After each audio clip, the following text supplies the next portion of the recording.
Donnie had his press conference today with all of the Justice League behind him, you know, if justice was optional. And I'm going to give you a little breakdown. You hear this is a series where I recap the press briefings so you don't have to watch them. First of all, today when he walked in, he was like, wow, this is the most people I've ever seen in this room. This is crazy. We might need a ballroom.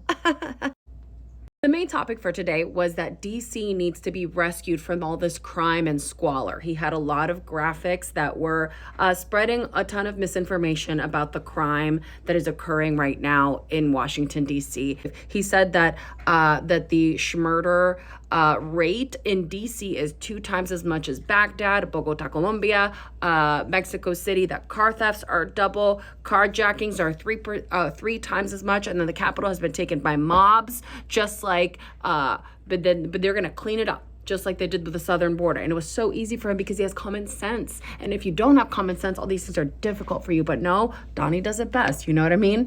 He said that he's going to rescue the capital from squalor, and that he's doing a Section 40 of the Home Rule Act, which is giving federal control to deploy the National Guard and to be able to do their job. That he says that everybody in D.C. has been too soft on these criminals, these thugs. And he said he's going to get rid of people in the slums, people in motorbikes, and he's got the city under a curfew. My favorite line that he said was that he was getting rid of the band of roving thugs, when the roving thugs are right there, right behind him, which is crazy. DC is going to become a model city, and then they're going to take this model to the rest of the country to have the National Guard and the federal government be able to overtake basically crime and punishment in each city.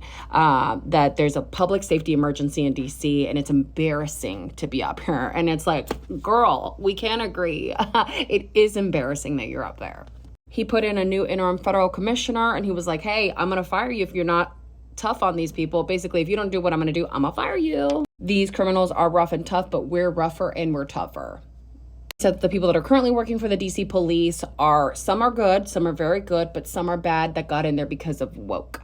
And the city's no longer going to be a sanctuary for illegals. Then a man named Doug, who is the head of the park safety, said that the parks are littered with homeless because of Joe Biden, obviously, but you knew that.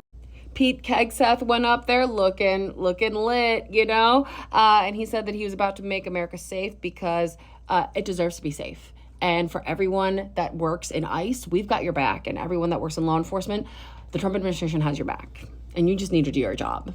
Janine Pirro made an appearance, and she was like, we gotta get rid of these young punks. All right, and I'm ordering a wig, don't worry. And Bondi, do not underestimate anyone in this room.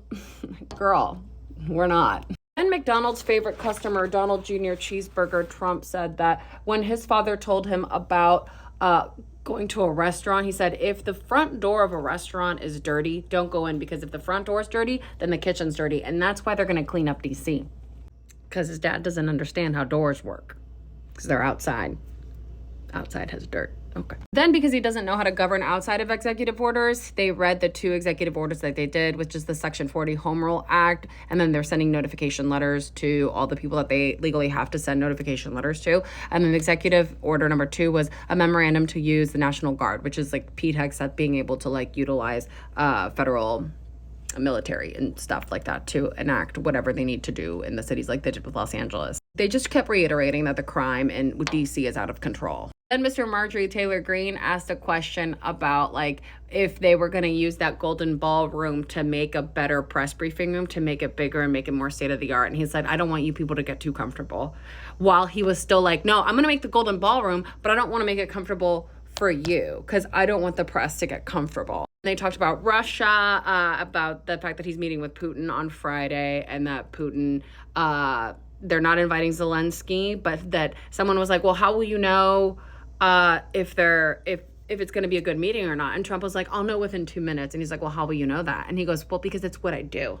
I make deals. And everyone was just like, talked about the China tariff deadline, which is tonight. And he's like, well, they've been so nice. So I don't know. I don't know. We'll see. Basically, Taco's going to extend. And I almost forgot. He called out Caroline. He was like, where's my star? Where is she? Where's the star? And then she was like, I'm right here. And then she was like, well, I think we can all agree that this room has never been so packed. Honestly, the other tasteless thing that he said is that he was bragging about how much money he's made on low-income housing. I love that. That was my favorite. Anyway, that's kind of it. I'll get back to my regularly scheduled programming after this. What do you think?